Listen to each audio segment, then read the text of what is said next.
Dust motes danced in the single beam of sunlight. It slanted through a crack in the attic window. Mark and Sarah held their breath. The old sundial, their grandfather's prized possession, hummed softly. They'd followed his clues, deciphered his riddles. Now, with a click and a whir, the sundial sprang to life. Light pulsed brighter and brighter. Then everything went dark. "Mark, Sarah!" Grandpa's voice, usually booming, was a faint whisper. The light solidified, no longer blinding, but warm, inviting. Mark reached out first, his hand disappearing into the golden glow. Sarah followed, her heart pounding in her chest.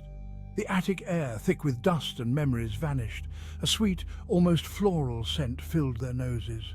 They were somewhere new. Stone. Everywhere they looked, sun-warmed stone.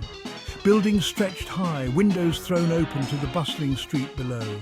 The air buzzed with activity, a symphony of unfamiliar sounds. Merchants hawked their wares, their voices a melodic chant in a language Mark and Sarah didn't understand. Donkeys brayed, their loads laden with brightly coloured fruits and vegetables. The air hung heavy with the scent of spices, something both familiar and intoxicatingly different. "Where are we?" Sarah whispered, her eyes wide with wonder. Mark shook his head, equally bewildered. They clung to each other, two small islands in a sea of unfamiliar faces. A sign above them, painted with an image of grapes and cheeses, gave them their first clue. "Florence," Mark breathed, recognizing the name from their grandfather's stories.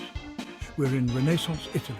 They wandered through the maze of cobblestone streets, each turn revealing new wonders. Statues, more lifelike than any they'd seen before, seemed to watch them with knowing eyes. Carriages clattered by, their occupants draped in rich fabrics and jewels.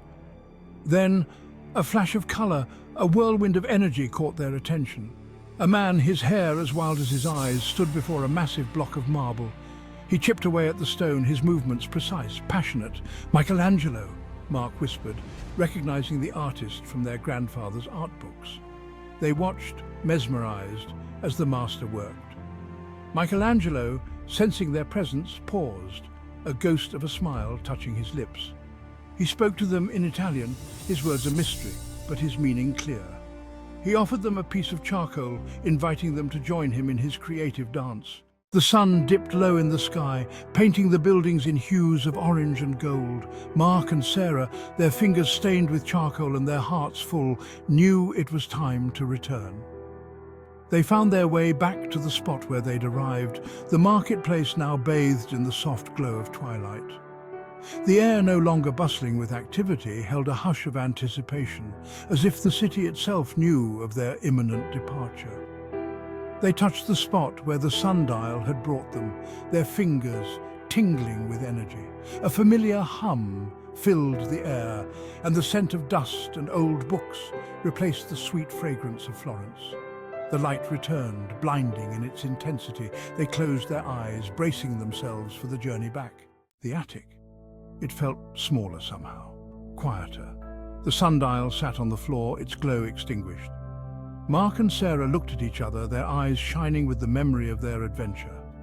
They had touched history, breathed the air of another time. They had met Michelangelo, witnessed his genius firsthand. The experience, more than just a trip, had ignited a passion within them, a thirst for knowledge and exploration.